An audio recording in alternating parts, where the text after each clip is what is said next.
Ethics नीति शास्त्र यह एक आदर्श मूलक विज्ञान नॉर्मेटिव साइंस है जिसमें समाज में रहने वाले सामान्य मनुष्य के ऐच्छिक आचरण, सामाजिक नियम तथा दार्शनिक सिद्धांतों का नैतिक परिप्रेक्ष्य में मूल्यांकन किया जाता है तथा सही गलत उचित अनुचित शुभ अशुभ का निर्धारण किया जाता है तथा समाज के नैतिक मानक निर्धारित किए जाते हैं।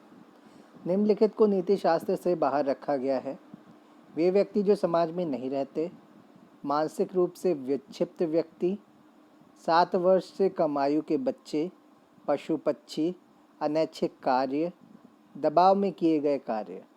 नीति शास्त्र की पूर्व मान्यताएं: संकल्प स्वातंत्र्य या संकल्प की स्वतंत्रता, फ्रीडम ऑफ विल। नैतिक मूल्यांकन के लिए संकल्प स्वातंत्र्य को मानना आवश्यक है, इसलिए नियतिवाद को नकारा जाना चाहिए। नियतिवाद एक विचारधारा है जिसके अनुसार सभी गतिविधियां ईश्वर के द्वारा पूर्व निर्धारित हैं। यदि इसे माना जाता है तब व्यक्ति को उसके कार्यों के लिए उत्तरदायी नहीं ठहराया जा सकता है। संकल्प स्वातंत्र्य की 3 शर्तें होती हैं: विकल्पों की उपलब्धता, कार्य करने की क्षमता, परिणामों का ज्ञान। एथिक्स शब्द की उत्पत्ति ग्रीक भाषा के इथियोस से हुई है जिसका अर्थ है रीति रिवाज। इसके समानांतर शब्द है मोरालिटी जो लैटिन भाषा के मोरेस से बना हुआ है। इसका अर्थ है रीति रिवाज। एथिक्स जहाँ सैद्धांतिक है वहीं मोरालिटी व्यवहारिक है। नैतिकता की विशेषताएं: यह एक सापेक्ष वस्तुनिष्ठ रिलेटिवली ऑब्जेक्टिव अभिधारणा है क्योंकि एक समाज में नैतिक नियमों के बारे में सामान्य सहमति होती है, परंतु अलग अलग समाजों में नैतिक नियम भी अलग अलग हो सकते हैं। नैतिकता एक अर्जित की हुई अवधारणा है जो कि समाजीकरण की प्रक्रिया से सीखी जाती है, परिवार से, समाज से, शिक्षण संस्थान से। नैतिकता एक गत्यात्मक अवधारणा, डायनेमिक कॉन्सेप्ट है। समय के अनुसार नैतिक नियमों में भी परिवर्तन होता है। एक पीढ़ी के नैतिक मूल्य दूसरी पीढ़ी के नैतिक नियमों से अलग होते हैं। नैतिकता के निर्धारक तत्व 6 निर्धारक तत्व हैं: कर्ता, कृत्य, इरादा, परिस्थितियां, पीड़ित या लाभार्थी और परिणाम। मूल्य मूल्य क्या होता है? सामान्यतः जिस चीज़ की जैसी महत्ता होती है उसी से उसका मूल्य निर्धारित होता है। मानवीय मूल्य ये गहरे विश्वास होते हैं जो कि व्यक्ति के आचरण को प्रेरित करते हैं। ये सही भी हो सकते हैं और गलत भी हो सकते हैं, परंतु व्यक्ति को लगता है कि ये विश्वास सही है। नैतिक मूल्य ये गहरे नैतिक आदर्श होते हैं जिन्हें समाज में स्थापित करने का प्रयास किया जाता है। इसके लिए रीति रिवाज का निर्माण किया जाता है। मूल्यों के प्रकार: उद्देश्य के आधार पर 2 प्रकार हैं: साधन मूल्य, वैल्यूज एज मीन्स, एंड साध्य मूल्य, वैल्यूज एज एन एंड। और दृष्टिकोण के आधार पर 2 प्रकार है: पॉजिटिव एंड नेगेटिव। साध्य मूल्य क्या होते हैं? साध्य मूल्य ये मूल्य अंतिम उद्देश्य के रूप में होते हैं। सभी कार्य इन्हीं की प्राप्ति के लिए किए जाते हैं, जैसे न्याय, स्वतंत्रता, समानता। ये हैं साध्य मूल्य। साधन मूल्य क्या है? इन मूल्यों के माध्यम से अन्य मूल्यों की प्राप्ति की जाती है, जैसे साहस, संयम, विवेकशीलता, दैट इज विजडम, एंड धैर्य, करेज। ये साधन मूल्य है। सकारात्मक मूल्य कौन से होती हैं? न्याय, स्वतंत्रता, समानता, साहस, संयम, विवेकशीलता, विनम्रता। और नकारात्मक मूल्य कौन से होते हैं? स्वार्थ, अहिंसा, ईर्ष्या, क्रोध और अहंकार। सकारात्मक मूल्यों को प्रोत्साहित किया जाता है और नकारात्मक मूल्यों को हतोत्साहित किया जाता है। मूल्यों की विशेषताएं क्या होती हैं भाई? अलग अलग समाजों में भी मूल्य अलग अलग हो सकते हैं, अर्थात ये समाज के सापेक्ष हैं। ये जन्मजात नहीं होते, ये सीखे जाते हैं जिनमें परिवार, समाज, शिक्षण संस्थानों की भूमिका होती है। मूल्यों का एक सोपान क्रम होता है। कुछ मूल्य अधिक महत्वपूर्ण होते हैं तो कुछ कम होते हैं। मूल्य एक आदर्श के रूप में होते हैं, अर्थात पूर्ण रूप से इन्हें समाज में स्थापित नहीं किया जा सकता। मूल्य अमूर्त होते हैं। मूल्य आत्मनिष्ठ व वस्तुनिष्ठ होते हैं। साध्य मूल्य वस्तुनिष्ठ, साधन मूल्य आत्मनिष्ठ। मूल्यों के निर्माण में परिवार की भूमिका, क्या भूमिका होती है जानते हैं। मूल्य निर्माण में सबसे महत्वपूर्ण भूमिका परिवार की होती है, इसलिए परिवार को पहली पाठशाला कहा गया है। आरंभिक वर्षों में व्यक्ति का संपर्क सिर्फ परिवार से ही होता है, इसलिए जैसी चीज़ें परिवार में होती हैं वे व्यक्ति को भी वैसा ही प्रभावित करती हैं। परिवार में सबसे अधिक भूमिका माता की होती है, इसलिए माता को पहली शिक्षिका कहा जाता है। मूल्यों के निर्माण के लिए प्रशिक्षण, प्रशंसा, निंदा आदि का प्रयोग किया जाता है। माता से सीखे जाने वाले मूल्य ममत्व, अफेक्शन, स्नेह, त्याग, धैर्य, बड़ों का सम्मान करना, दूसरों की देखभाल करना, निस्वार्थता। परिवार से सीखे जाने नकारात्मक मूल्य, जो परिवार से खाता है नकारात्मक मूल्य, वो है जातिवाद, अंधविश्वास, भाई भतीजावाद, संकीर्णता, अंधी आज्ञाकारिता। पिता से सीखे जाने वाले मूल्य कर्तव्य परायणता, त्याग, अनुशासन, साहस, कठोर मेहनत, निर्भर लोगों की सुरक्षा। भाई बहन से सीखे जाने वाले गुण सहयोग, साझा करने की भावना, देखभाल, बंधुत्व। दादा दादी से सीखे जाने वाले गुण आध्यात्मिकता, नैतिकता, स्नेह। एकल परिवारों के मूल्य अलग होते हैं तथा संयुक्त परिवारों के मूल्य अलग होते हैं। मूल्यों के निर्माण में समाज की भूमिका, मूल्य निर्माण में दूसरी सबसे महत्वपूर्ण भूमिका समाज की होती है। 10-12 वर्ष की आयु के बाद व्यक्ति का समाज से संपर्क बढ़ जाता है। प्रारंभ में मित्र मंडली का प्रभाव अधिक होता है, अतः मित्रों के चयन पर निगरानी रखी जानी चाहिए। बाद के वर्षों में व्यवसाय अधिक प्रभाव डालता है, व्यावसायिक हित अधिक महत्वपूर्ण हो जाते हैं। समाज से सीखे जाने वाले मूल्य सहयोग, भाईचारा, सौहार्द, सहिष्णुता, राजनीतिक मूल्य, सामूहिक प्रयास, कर्तव्य चेतना, प्रकृति प्रेम। समाज से सीखे जाने वाले नकारात्मक मूल्य जातिवाद, सांप्रदायिकता, अंधविश्वास, रूढ़िवादिता। शिक्षण संस्थानों की मूल्य निर्माण में भूमिका, शिक्षण संस्थाओं की भूमिका परिवार व समाज के सापेक्ष कम है। प्राथमिक शिक्षा का प्रभाव उच्च शिक्षा से अधिक होता है। प्राथमिक शिक्षा के दौरान सीखे गए मूल्य जीवन पर्यंत रहते हैं। शिक्षण संस्थानों से तार्किकता व वैज्ञानिक दृष्टिकोण सीखा जाता है। भारत में शिक्षण संस्थानों का प्रभाव कम है क्योंकि शिक्षा का समुचित विकास नहीं हुआ है। प्रारंभिक वर्षों में मूल्य निर्माण की बजाय परिणामों पर अधिक महत्व दिया जाता है। उच्च शिक्षा का व्यावसायीकरण हुआ है। शिक्षा सिर्फ रोजगार प्राप्त करने का साधन बनकर रह गई है। शिक्षण संस्थानों के मूल्यों तथा परिवार व समाज के मूल्यों के बीच विरोधाभास रहता है, परंतु इसमें समाज और परिवार अधिक प्रभावी होते हैं। मूल्यों के लाभ, इससे व्यक्तित्व का विकास होता है। सकारात्मक मूल्यों से समाज में सकारात्मक आचरण बढ़ता है, जिससे समाज की प्रगति सुनिश्चित होती है। मूल्यों से निर्णय लेने की प्रक्रिया तेज हो जाती है, इससे व्यक्ति सत्यनिष्ठ बनता है। मूल्यों की हानियाँ, कुछ मूल्य अपने आप में ही नकारात्मक होते हैं जो समाज को नुकसान पहुंचाते हैं। अलग अलग समाजों और अलग अलग पीढ़ियों के बीच मूल्य अलग अलग होते हैं, इनके बीच टकराव की स्थितियां उत्पन्न होती हैं। सामाजिक मूल्यों के कारण समाज में रूढ़िवादिता बनी रहती है। यहाँ पे एक चार्ट दिया गया है जिसमें नीति शास्त्र के प्रकार के बारे में बताया गया है, जिसको 2 भागों में बांटा गया है, शाखाओं के आधार पर प्रकार और आधुनिक विचारकों के आधार पर प्रकार। पहले हम देखते हैं आधुनिक विचारों के आधार पर प्रकार। उसको 4 भागों में बांटा गया है। मार्क्सवाद नीतिशास्त्र, नारीवादी नीतिशास्त्र, अश्वेत नीतिशास्त्र, फ्रायड का नीतिशास्त्र। मार्क्सवादी, नारीवादी, अश्वेत और फ्रायड, इन चारों के नीतिशास्त्र के बारे में बात की गई। अब शाखाओं के आधार पर नीतिशास्त्र, इनको 3 भागों में विभाजित किया गया है। मानकीय नीतिशास्त्र, दैट इज नॉर्मेटिव। सेकंड, अधिनीतिशास्त्र, दैट इज मेटा। इसके तहत नैतिक अवधारणाओं का विश्लेषणात्मक अध्ययन किया जाता है।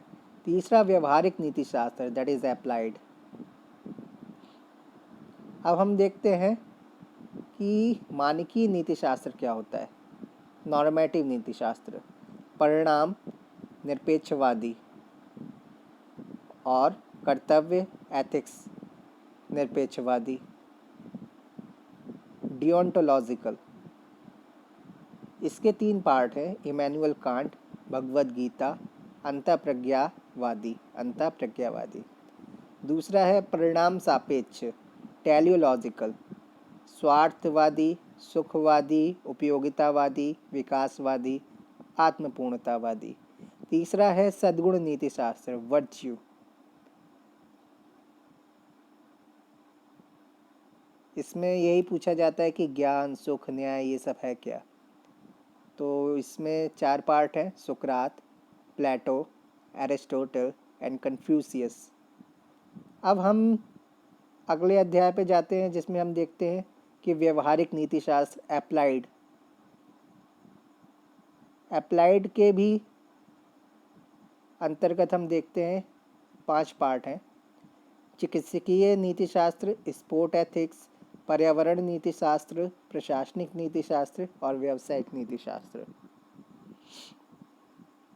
मार्क्सवादी नीति शास्त्र।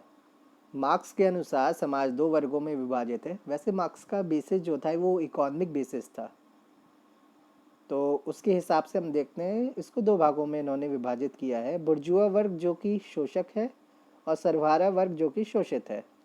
इन दोनों वर्गों के बीच वर्ग संघर्ष चल रहा है। परंपरागत नैतिक नियम बुर्जुआ वर्ग के द्वारा तैयार किए गए हैं। मार्क्स ऐसे परंपरागत नैतिक नियमों का विरोध करता है। जैसे कि परंपरागत नैतिकता में हिंसा को अनैतिक माना गया है, परंतु मार्क्स के अनुसार हिंसा नैतिक है। हिंसक क्रांति के माध्यम से ही सर्वहारा वर्ग की तानाशाही स्थापित की जा सकती है। नारीवादी नीति शास्त्र। इसके अनुसार सामान्य नैतिक नियम पुरुषों के द्वारा पुरुषों के लिए बनाए गए हैं। इसके अनुसार जिसे मेन स्ट्रीम कहा जाता है वह वास्तविक रूप में मेल स्ट्रीम है, MALE, मेल स्ट्रीम है। सामान्यतः निजी जीवन में सरकारी हस्तक्षेप को सही नहीं माना जा सकता या माना जाता है, परंतु निजी जीवन में भी शोषणकारी कार्य होते हैं, इसलिए सरकार के द्वारा हस्तक्षेप किया जाना उचित है। अश्वेत नीति शास्त्र, इसके अंतर्गत हमें ये बताया गया है कि इसके अनुसार सामान्य नैतिक नियमों में अश्वेतों के विरुद्ध भेदभाव किया गया है, इसलिए नैतिक नियमों की पुनर्व्याख्या की जानी चाहिए। अतः अश्वेतों को भी सम्मानपूर्वक जीवन जीने का अधिकार मिलना चाहिए। फ्रायड का नीति शास्त्र। फ्रायड के अनुसार प्रत्येक व्यक्ति में कुछ मूलभूत प्रवृत्तियां होती हैं, जैसे कि नींद आना, भूख लगना, इच्छाएं।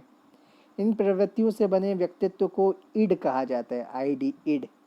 और क्योंकि व्यक्ति समाज में रहता है जिससे सामाजिक व्यक्तित्व का निर्माण होता है, जिसे सुपर ईगो कहा जाता है।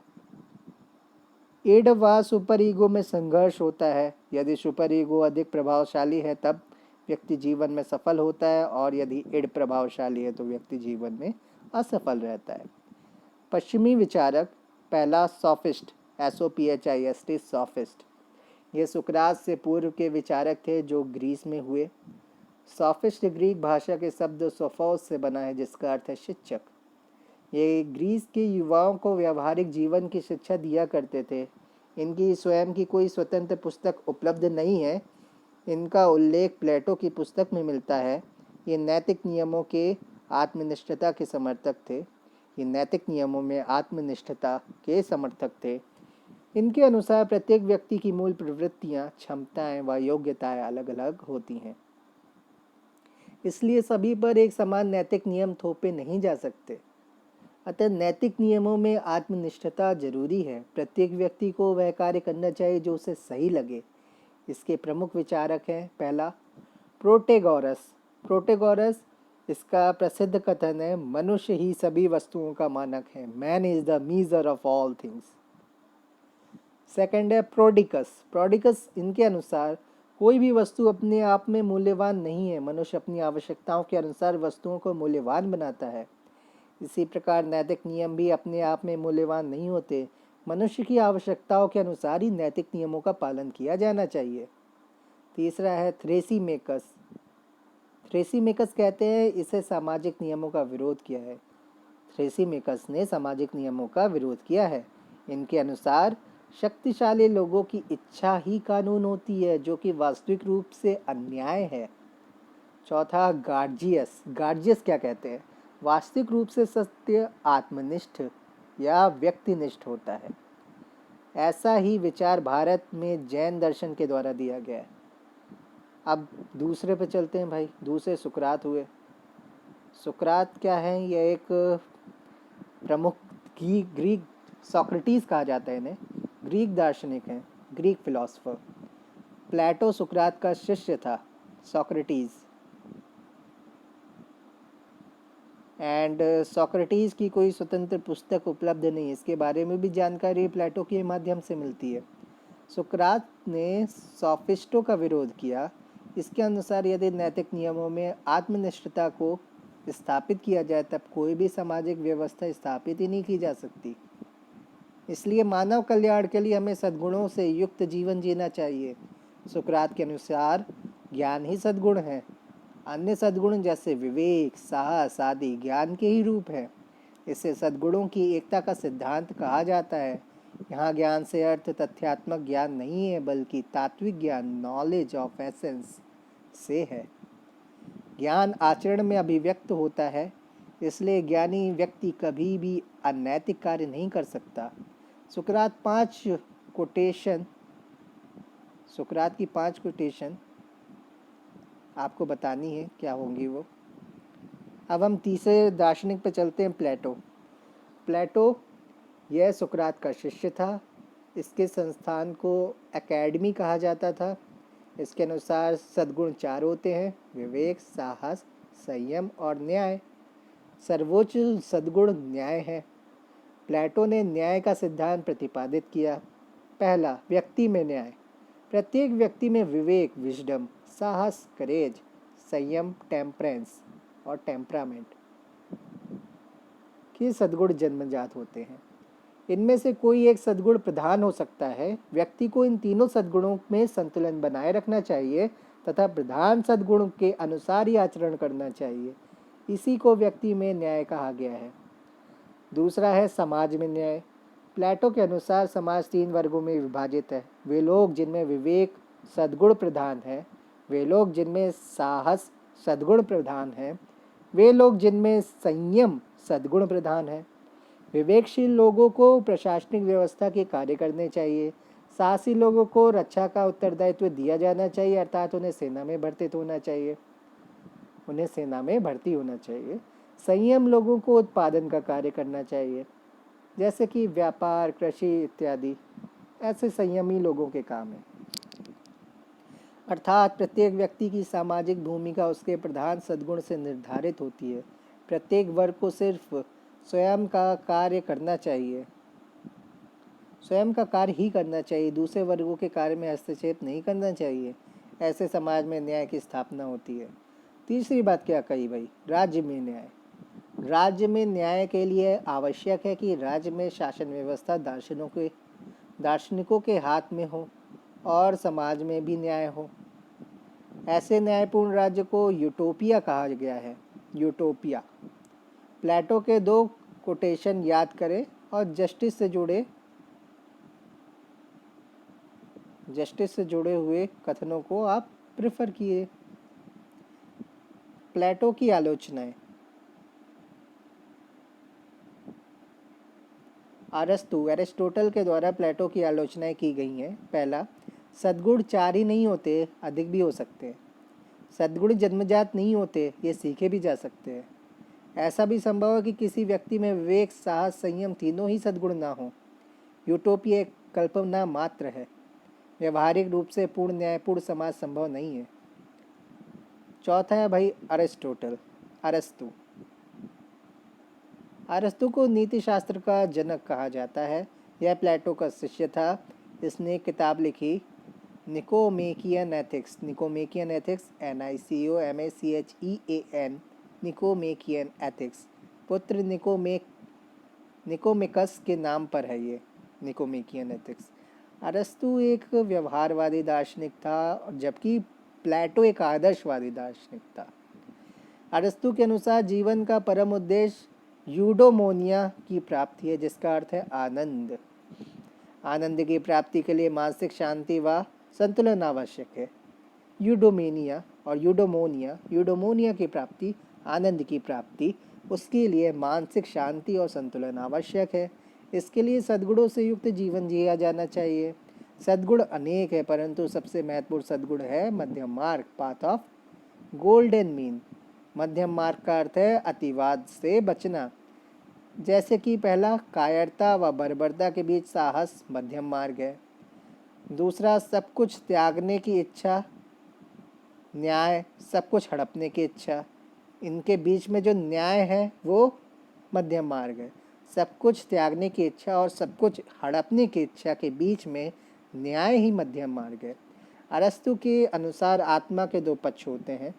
पहला इंटेलेक्चुअल एस्पेक्ट, बौद्धिक पक्ष। दूसरा है नॉन इंटेलेक्चुअल एस्पेक्ट, अबौद्धिकता। बौद्धिक पक्ष में बौद्धिक सद्गुण होते हैं, जैसे कि विवेक। विवेक इसे अर्जित करने के लिए अध्ययन की आवश्यकता होती है। निबौद्धिक पक्ष में साहस व संयम के सद्गुण हैं और इन्हें अभ्यास के माध्यम से अर्जित किया जाता है। अरस्तु की आलोचनाएं। यह दास प्रथा का समर्थक था, महिलाओं को समान अधिकार देने के पक्ष में नहीं था, राज्य को अधिक शक्तियां देने के समर्थन में था। सिरेनिक, सिरेनिक, CYRENAIC, सिरेनिक, ये स्वयं को सुकरात के अनुयायी मानते हैं। ये सिरीन शहर में हुए, इसलिए इन्हें सिरेनिक कहा जाता है। संस्थापक एरिस्टिपस, ARISTIPUS, एरिस्टिपस संस्थापक थे। ये मनोवैज्ञानिक सुखवाद तथा नैतिक सुखवाद में विश्वास करते हैं। मनोवैज्ञानिक सुखवाद, प्रत्येक व्यक्ति जन्म से ही स्वार्थी होता है तथा स्वयं का सुख चाहता है, इसे मनोवैज्ञानिक सुखवाद कहा जाता है। नैतिक सुखवाद, क्योंकि प्रत्येक व्यक्ति सुख चाहता है इसलिए सुख प्राप्ति के लिए किए गए कार्य नैतिक हैं। ये शारीरिक सुख को अधिक महत्व देते हैं। भारतीय दर्शन में चार्वाक इनके समान विचारधारा है। साइनिक्स और सिनिक्स, ये भी स्वयं को सुकरात के अनुयायी मानते हैं, लेकिन यह सिरेनिक्स के विरोधी विचारधारा है। साइनिक्स, CYNICS, साइनिक्स सिरेनिक्स के विरोधी विचारधारी हैं। इसकी स्थापना एंटिस्थेनस ने की। एंटिस्थेनियस इसके संस्थापक थे। इसका शिष्य डियोगनस या डायोजिनस था। इनका शिष्य डायोजिनस था। इन्होंने सुखवाद का विरोध किया, क्योंकि सुख व्यक्ति को इच्छाओं का गुलाम बना देता है और इच्छाओं का गुलाम बनने से बेहतर है पागल हो जाना। व्यक्ति को जीवन उच्च नैतिक आदर्शों से जीना चाहिए। नैतिकता कोई साधन नहीं है, यह अपने आप में साध्य है। अतः व्यक्ति को कठोरतापूर्वक और गरीबी का जीवन जीना चाहिए, कठोर और गरीबी का जीवन जीना चाहिए। इसलिए व्यक्ति विवेकशील तथा आत्मसंयमी बनता है। इससे व्यक्ति विवेकशील और आत्मसंयमी बनता है। साइनिक मीन्स डॉग लाइक, कुत्ते की तरीके से। साइनिक, क्योंकि ये जीवन कुत्ते की तरह व्यतीत करते, इसलिए इन्हें साइनिक कहा जाता है। एपिक्यूरियनवाद, एपिक्यूरियन, EPICURIANISM, एपिक्यूरियनिज्म, एपिक्यूरियनवाद, यह सिरेनिक का परिष्कृत रूप है। सिरेनिक का स्थापना एपिक्यूरस द्वारा की गई। ये मनोवैज्ञानिक सुखवाद और नैतिक सुखवाद के पक्षधर थे। अतः सुख प्राप्त करना ही जीवन का परम उद्देश्य है, ऐसा इनका कहना था। परंतु ये मानसिक सुख को श्रेष्ठ मानते थे। मन का सुख, उसको ये श्रेष्ठ मानते थे। शारीरिक सुख तात्कालिक होता है, इसका परिणाम दुख होता है, इसलिए यह निकृष्ट है, ऐसा इनका मानना था। मानसिक सुख दीर्घकालीन होता है और इसका परिणाम भी सुख होता है। मानसिक सुख प्राप्त करने के लिए साहित्य, दर्शन, कला आदि का अध्ययन करना चाहिए तथा अपने ज्ञान को संवर्धित करना चाहिए। व्यक्ति को इच्छाओं को नियंत्रित करना आना चाहिए और भय से मुक्त होना चाहिए। इसके अनुसार दो प्रकार की इच्छाएं होती हैं। पहले स्वाभाविक यानी अनिवार्य इच्छाएं, भूख, प्यास, नींद, जिज्ञासा, इन इच्छाओं की हमें पूर्ति करनी चाहिए। दूसरी अनावश्यक इच्छाएं, जैसे धन व पद प्राप्त करने की इच्छा, इन इच्छाओं को नियंत्रित किया जाना चाहिए। भय दो प्रकार के होते हैं, ईश्वर का भय, मृत्यु का भय। ये दोनों भय अज्ञान और अंधविश्वास के कारण होते हैं। स्टोइक्स, स्टोइक्स क्या लिखते हैं भाई? STOICS, स्टोइक्स ये सिनिक्स की परिष्कृत विचारधारा है। सिनिक्स की संस्थापक जीनो है, जेडियनो जीनो। ये एक नैतिक शिक्षक था। इसके घर को स्टो कहा जाता था, अतः यह विचारधारा स्टोइक्स कहलाई। इनके अनुसार सद्गुण से जीवन जीना चाहिए। किसी भी व्यक्ति के प्रति या किसी के भी प्रति आसक्ति नहीं होनी चाहिए, क्योंकि आसक्ति से ही दुख उत्पन्न होता है। इनके अनुसार हम वास्तविकताओं की बजाय कल्पनाओं में ही अधिक दुखी होते हैं। इनके अनुसार सुख का पूर्ण बहिष्कार नहीं किया जाना चाहिए, कर्तव्य पालन पर अधिक बल दिया गया है। ये नियतिवाद के समर्थक है, ये समानता के समर्थक है। इन्होंने सभी प्रकार के भेदभावों का विरोध किया है। ये विश्व नागरिकता के समर्थक थे। Example Epictetus, EPICTETUS, Epictetus, Marcus Aurelius and Seneca. सुखवाद के प्रकार: पहला मनोवैज्ञानिक सुखवाद, दूसरा नैतिक सुखवाद, तीसरा स्वार्थमूलक सुखवाद, इगोइस्ट हेडोनिज्म। स्वयं का सुख प्राप्त करना ही जीवन का परम उद्देश्य, ये इसका मानना था।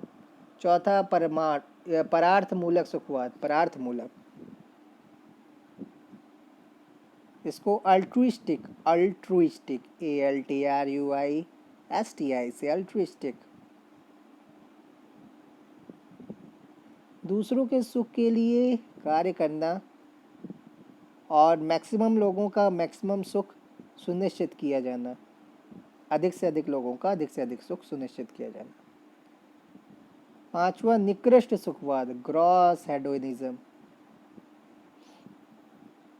इनके अनुसार सुख में सिर्फ मात्रात्मक भेद होता है, अर्थात सुख अधिक और कम होता है, उच्च कोटि व निम्न कोटि का सुख नहीं होता है। छठा है उत्कृष्ट सुखवादी, रिफाइंड हेडोनिज्म।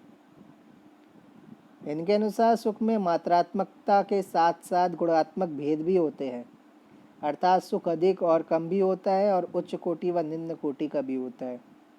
उपयोगितावाद, यूटिलिटेरियनिज्म, UTILITARIANISM।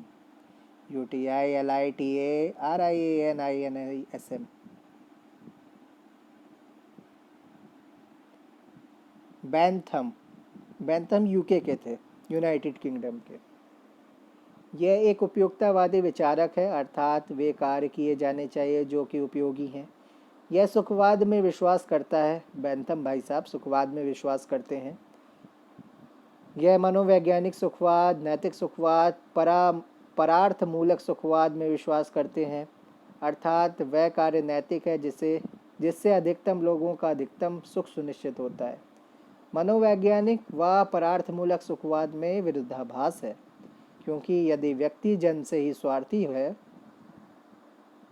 स्वार्थी हो तो वह दूसरों के सुख के लिए कार्य क्यों करेगा। इस विरोधाभास को दूर और हल करने के लिए बेंथम ने दबाव का सिद्धांत दिया। बेंथम के अनुसार व्यक्ति पर 4 प्रकार के बाहरी दबाव होते हैं, जिसके कारण वह दूसरों के सुखों के लिए भी कार्य करता है। पहला है भौतिक दबाव, व्यक्ति की भौतिक क्षमता सीमित है। दूसरा है सामाजिक दबाव, सामाजिक प्रतिष्ठा और निंदा। तीसरा है राजनीतिक दबाव, सरकारी कानूनों का पालन न करने पर दंड दिया जा सकता है। चौथा है धार्मिक दबाव, ईश्वर का भय।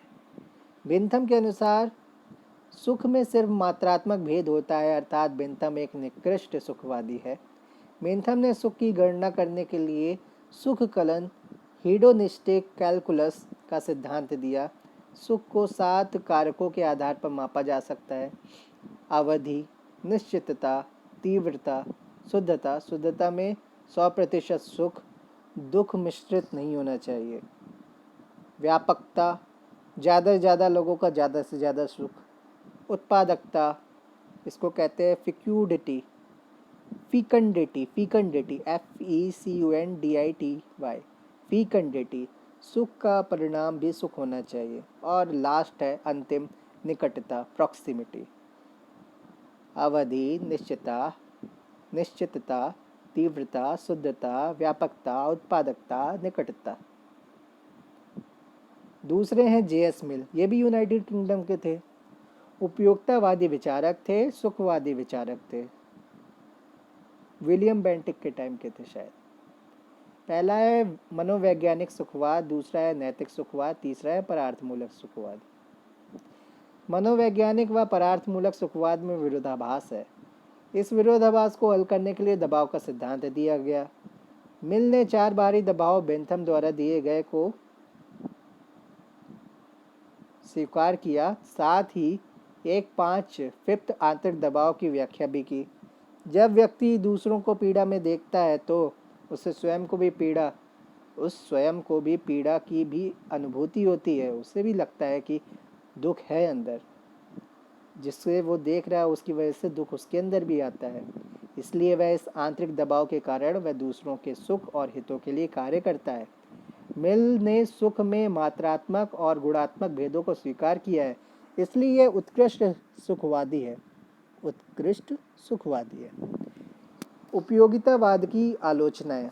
पहला, मैक्सिमम लोगों के मैक्सिमम सुख से अल्पसंख्यकों के हित सुरक्षित नहीं होते। अधिकतम लोगों के अधिकतम सुख से अल्पसंख्यकों के हित सुरक्षित नहीं होते।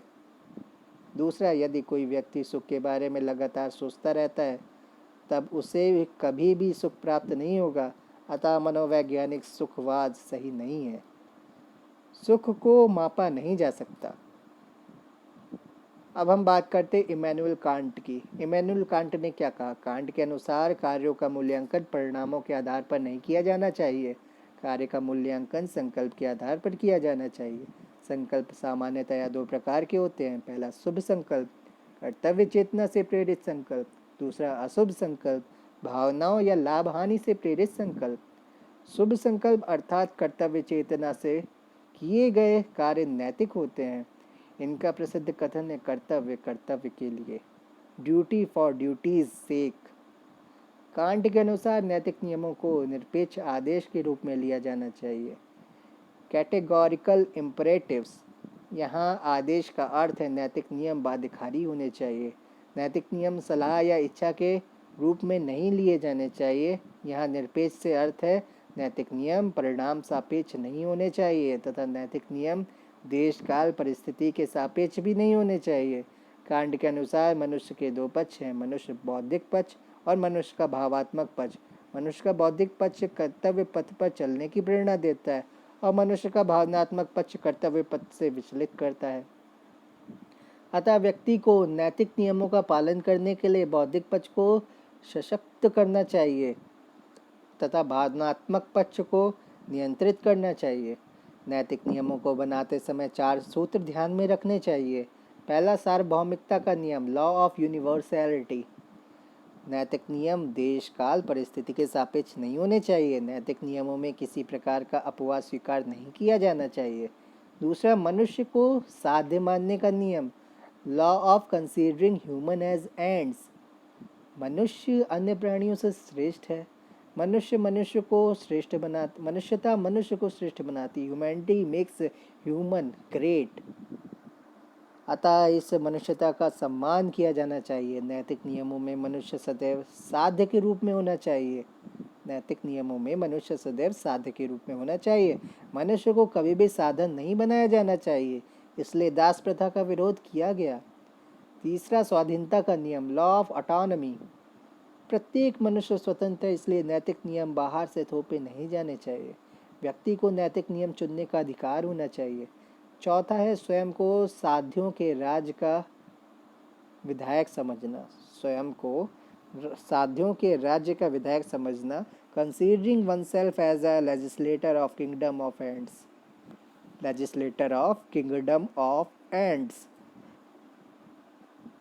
यह उपयुक्त तीनों सूत्रों का समन्वय है। साध्यों के राज्य का अर्थ है मनुष्य को साध्य मानना चाहिए। विधायक का अर्थ है नैतिक नियमों में स्वाधीनता होनी चाहिए। राज्य का अर्थ है नैतिक नियम सार्वभौमिक होने चाहिए।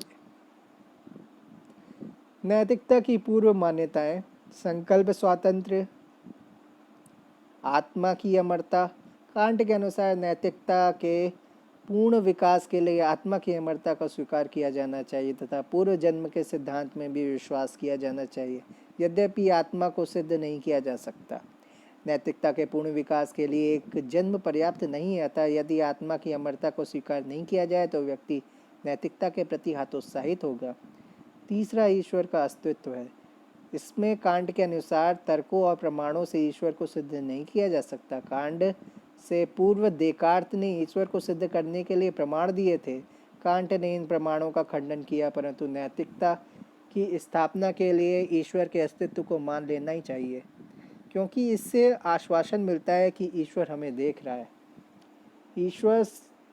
ईश्वरीय संकल्प दो प्रकार के होते हैं। पहला, पूर्ण संकल्प, जिसमें शुभ संकल्प और आनंद होता है। यदि व्यक्ति शुभ संकल्प से कार्य करता है तो ईश्वर उसे आनंद प्रदान करता है। दूसरा, पवित्र संकल्प, होली विल। ये वे संकल्प हैं जो विशुद्ध बुद्धि द्वारा लिए गए हों, जिनमें भावनाओं का अंश मात्र भी ना हो। ईश्वर में भावनाओं का अंश मात्र भी नहीं है, इसलिए ईश्वरीय संकल्प को ही पवित्र संकल्प कहा जाता है। विकासवादी, evolutionist, Herbert Spencer, Leslie Stephen, Samuel Alexander. पहले हैं हर्बर्ट स्पेंसर। इन्होंने डार्विन के जैविक विकासवाद के सिद्धांत का प्रयोग किया। इसी सिद्धांत से नीतिशास्त्र के विकास को समझाया। विकास की प्रक्रिया उत्तरोत्तर चल रही है। नए नैतिक नियम अस्तित्व में आ रहे हैं और पुराने नैतिक नियम लुप्त हो रहे हैं। वे नैतिक नियम अस्तित्व में रहते हैं जो मानव के विकास व सुरक्षा के लिए महत्वपूर्ण हैं। इसके अनुसार नैतिकता के दो प्रकार हैं। पहला प्रकार है सापेक्ष नैतिकता। इस अवस्था में व्यक्ति व्यक्तिगत हितों और सामाजिक हितों को विरोधाभासी समझता है तथा व्यक्तिगत हितों पर अधिक बल देता है। सामाजिक हितों की अवहेलना करता है, अर्थात नैतिकता का पूर्ण विकास नहीं हुआ है। व्यक्ति को नैतिक मार्ग पर प्रेरित करने के लिए राज्य के द्वारा दंड तथा प्रलोभन का प्रावधान किया जाता है। दूसरा है निरपेक्ष नैतिकता। यह पूर्ण नैतिकता की स्थिति है। इसमें व्यक्ति को ज्ञान हो जाता है कि व्यक्ति हितों व सामाजिक हितों में कोई विरोधाभास नहीं है। व्यक्तिगत हित और सामाजिक हित, इनमें कोई विरोधाभास नहीं है। इस बात का ज्ञान व्यक्ति को हो जाता है। सामाजिक हितों में ही व्यक्तिगत हित निहित होते हैं, अतः व्यक्ति नैतिकता का पालन करता है। वर्तमान में यह स्थिति नहीं आई है, परंतु भविष्य में यह स्थिति आएगी। स्पेंसर के अनुसार हमें पूर्ववर्ती नैतिक नियमों की आलोचना नहीं करनी चाहिए, क्योंकि वह विकास का एक चरण था तथा वे नैतिक नियम उस काल की आवश्यकताओं के अनुसार उपयोगी थे। भविष्य के नियम वर्तमान के नैतिक नियमों से भी ज़्यादा श्रेष्ठ होंगे। कुछ विचारकों का मानना है कि व्यक्ति स्वार्थी होता है और कुछ विचारकों का मानना है कि व्यक्ति परार्थी होता है। स्पेंसर के अनुसार व्यक्ति स्वार्थी भी होता है और परार्थी भी होता है तथा दोनों ही आवश्यक है। कुछ परिस्थितियों में व्यक्ति को स्वार्थी होना चाहिए तथा कुछ परिस्थितियों में परार्थी होना चाहिए। स्पेंसर व्यक्तिगत स्वतंत्रता के समर्थक है, लेकिन व्यक्तिगत स्वतंत्रता वहीं तक होनी चाहिए जहां तक यह दूसरों की स्वतंत्रता को बाधित नहीं करती। संसाधनों के वितरण में योग्यता को महत्व दिया जाना चाहिए, यद्यपि कमज़ोर वर्गों को संरक्षण भी प्रदान किया जाना चाहिए। दूसरे हैं लेस्ली स्टीफन के अनुसार ये समानतया स्पेंसर के मतों से सहमत है, परंतु कुछ मामलों में असहमत भी हैं। जैसे कि स्पेंसर व्यक्तिगत स्वतंत्रता को अधिक महत्व देते हैं, परंतु लेस्ली स्टीफन सामाजिक हितों को अधिक महत्व देते हैं। इनके अनुसार समाज व व्यक्ति में वही संबंध है जो कि शरीर और अंग में होता है। अंग का अपने आप में कोई महत्व नहीं है। अंग का महत्व सिर्फ शरीर के साथ ही होता है। अतः सामाजिक हितों की रक्षा के लिए कुछ व्यक्तियों का बलिदान देना पड़े तो यह बलि दे देनी चाहिए।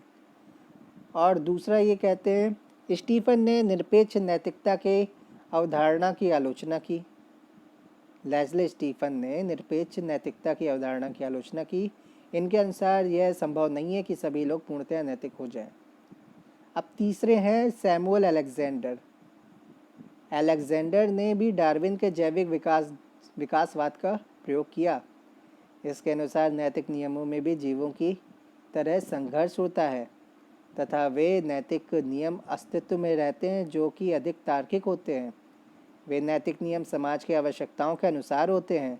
कुछ लोगों का तार्किक विकास अधिक होता है, अतः उनके द्वारा कही गई बातें समाज को स्वीकार्य नहीं होती, अतः ऐसे लोगों की हत्याएं कर दी जाती हैं, जैसे कि सुकरात, Abraham Lincoln, Martin Luther King etcetera. आत्मपूर्णतावाद, परफेक्शनिज्म, इसमें हीगल और ब्रैडले आते हैं। हीगल के अनुसार परम तत्व पूर्ण चैतन्य है। इस पूर्ण चैतन्य से ही संसार का निर्माण हुआ है, अर्थात पूर्ण चैतन्य सभी वस्तुओं तथा सभी प्राणियों में उपस्थित है। यद्यपि सभी में इसका विकास पूर्ण रूप से नहीं हुआ है, कुछ वस्तुओं में यह जागृत अवस्था में तथा कुछ में यह सुषुप्त अवस्था में है। जड़ तत्व में भी पूर्ण चैतन्य उपस्थित है, परंतु यह सुषुप्त है। पूर्ण चैतन्य का बढ़ता क्रम: जड़ तत्व, वनस्पति, जीव जंतु और मनुष्य, यह बढ़ता क्रम है पूर्ण चैतन्य का। चैतन्य तत्व के विकास की क्रिया मनुष्य तक पहुँचती, अर्थात मनुष्य में चेतना का विकास सर्वाधिक हुआ है। जब चैतन्य तत्व पूर्ण रूप से विकसित हो गया या हो जाएगा, तब मनुष्य ईश्वर में समाहित हो जाएगा, यानी ईश्वर मनुष्य की ही जागृत अवस्था है। हीगल के अनुसार नैतिकता के 3 चरण होते हैं। आरंभिक अवस्था: इस अवस्था में व्यक्ति यह मानता है कि व्यक्तिगत हितों व सामाजिक हितों में विरोधाभास है तथा वह व्यक्तिगत हितों को अधिक महत्व देता है। नैतिकता के पालन के लिए राज्य के द्वारा दंड तथा प्रलोभन का प्रावधान किया जाता है। आत्म प्रेरणा की अवस्था: इस अवस्था में व्यक्ति को ज्ञान हो जाता है कि सामाजिक तथा व्यक्तिगत हितों में कोई विरोधाभास नहीं होता या नहीं है। सामाजिक हितों में ही व्यक्तिगत हित निहित होते हैं, परंतु व्यक्ति को व्यक्तिगत हितों के बारे में जानकारी होती है। और तीसरी है अंतिम अवस्था। अंतिम अवस्था में कहा गया यह पूर्ण नैतिकता की अवस्था है। इसमें व्यक्तिगत हितों के लिए कोई सजगता नहीं होती तथा व्यक्ति सिर्फ सामाजिक हितों के लिए ही कार्य करता है। हीगल का द्वंद्वात्मक डायलैक्टिक्स सिद्धांत, डायलैक्टिक्स, हीगल के द्वारा विकास की प्रक्रिया को द्वंद्वात्मक सिद्धांत के माध्यम से समझाया गया है। इसके अनुसार प्रत्येक वस्तु शुरुआती स्तर में वाद, थीसिस होती है। इसमें कुछ कमियां होती हैं जिसके कारण प्रतिवाद उत्पन्न होता है।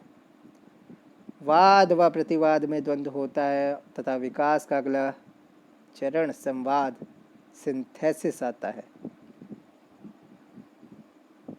संवाद भी पूर्ण नहीं है, इसलिए अगले चरण के लिए यह वाद बन जाता है और इसकी कमियों के कारण प्रतिवाद उत्पन्न होता है तथा द्वंद्व की प्रक्रिया लगातार चलती रहती है। जैसे वाद से प्रतिवाद, प्रतिवाद वाद संवाद, संवाद प्रतिवाद संवाद, संवाद से प्रतिवाद, संवाद से संवाद, वाद संवाद प्रतिवाद, ये एक चरण है।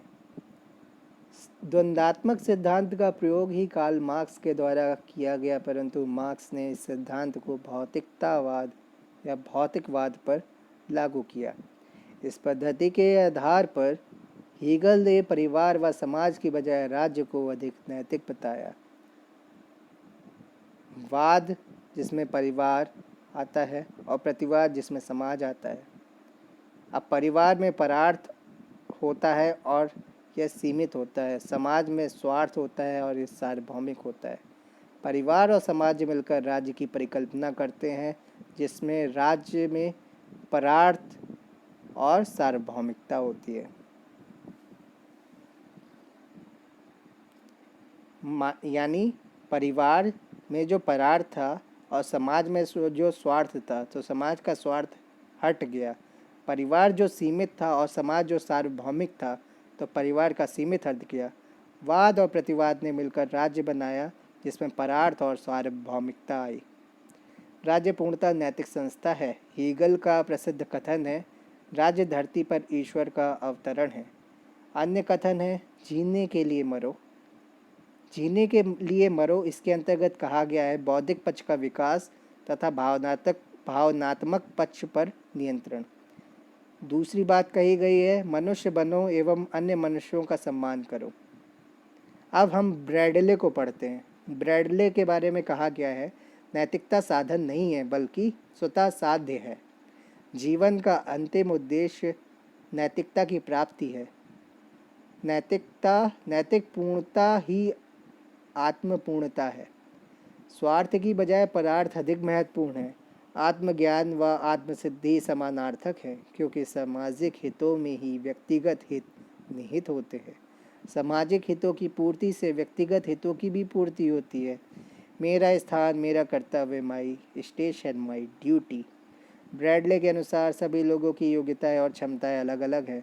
व्यक्ति को इन योग्यताओं को और क्षमताओं को समझना चाहिए और उसी के अनुसार समाज में अपनी भूमिका का चयन करना चाहिए। एक बार भूमिका का चयन करने के बाद व्यक्ति को यह नहीं सोचना चाहिए कि यह भूमिका बड़ी है या छोटी है। व्यक्ति को अपने कर्तव्य का पालन करना चाहिए। सभी भूमिकाएं महत्वपूर्ण हैं। एक मशीन के सभी कलपुर्जे जैसे महत्वपूर्ण होते हैं। अस्तित्ववाद, एग्जिस्टेंशियलिज्म। इसमें दो विचारक हैं। पहले हैं सोरेन किरकेगार्ड, SOREN KIERKEGAARD। दूसरे हैं सार्त्र, SARTE। पहले किरकेगार्ड क्या कहते हैं? यह एक धार्मिक विचारक था। इसने भौतिकतावाद का विरोध किया। इसके अनुसार औद्योगिकीकरण, मशीनीकरण के कारण व्यक्ति भौतिक वस्तुओं पर अधिक निर्भर हो रहा है तथा व्यक्ति एक मशीन की तरह बन गया है। मानवीय संवेदनाएं और भावनाएं कम होती जा रही हैं। व्यक्ति का प्रकृति से जुड़ाव कम हो गया है, जिससे मनुष्य का अस्तित्व खतरे में है। मनुष्य के अस्तित्व को बचाने के लिए भौतिकतावाद का विरोध किया जाना चाहिए। इनके अनुसार जीवन के 3 मुख्य चरण हैं। इसमें व्यक्ति भौतिकतावादी होता है, परंतु भौतिक सुख मनुष्य को एक सीमा तक ही संतुष्ट कर सकते हैं। इसके बाद व्यक्ति में वैराग्य उत्पन्न हो जाता है। स्टेज 2 क्या है? स्टेज 2 में कहा गया है, इसमें व्यक्ति सामाजिक सेवा के लिए कार्य करता है तथा नैतिकता का विकास होता है। स्टेज 3 में इसमें आध्यात्मिकता का विकास होता है तथा व्यक्ति स्वयं को ईश्वर को समर्पित कर देता है। अब हम सार्थ को पढ़ते हैं। सार्थ क्या कहते हैं? यह एक घोर व्यक्तिवादी विचारक हैं, जिसने मनुष्य की स्वतंत्रता पर सबसे अधिक बल दिया। स्वतंत्रता की रक्षा के लिए इसने ईश्वर के अस्तित्व को नकार दिया। इसका प्रसिद्ध कथन है, व्यक्ति स्वतंत्र है तथा स्वतंत्रता के लिए अभिशप्त है। अर्थात व्यक्ति चाहकर भी स्वतंत्रता का त्याग नहीं कर सकता। हर परिस्थिति में व्यक्ति के द्वारा निर्णय लिए जाते हैं, क्योंकि हर परिस्थिति में व्यक्ति के पास विकल्प उपलब्ध होते हैं। जैसे कि यदि कोई व्यक्ति जेल में बंद है, तब उसके पास विकल्प है कि वह जेल में रहे या जेल से भाग जाए। यदि कोई व्यक्ति कहता है कि वह किसी दूसरे की आज्ञा का पालन कर रहा था, तब आज्ञा पालन का निर्णय व्यक्ति ने स्वयं लिया है। यदि किसी परिस्थिति में व्यक्ति के द्वारा कोई निर्णय नहीं लिया जाता है, तो वह निर्णय न लेना ही एक निर्णय है, परंतु निर्णय के साथ उत्तरदायित्व जुड़े होते हैं। इसलिए व्यक्ति को भय लगता है कि उसे निर्णयों के लिए उत्तरदायी ठहराया जाएगा। इसलिए वह व्यक्ति स्वतंत्रता का त्याग करना चाहता है और एक झूठा जीवन जीने लगता है। इसलिए व्यक्ति ने ईश्वर का सृजन किया है। इस झूठे जीवन से व्यक्ति का अस्तित्व समाप्त होने लगता है। अतः व्यक्ति को अपने निर्णयों का उत्तरदायित्व संभालना चाहिए। सार्थ के अनुसार जगत में 2 प्रकार की सत्ता होती है। पहली है बीइंग, मनुष्य। दूसरी है बिकमिंग, वस्तु। मनुष्य बीइंग स्वतंत्र होता है तथा निर्णय स्वयं के द्वारा लिए जाते हैं।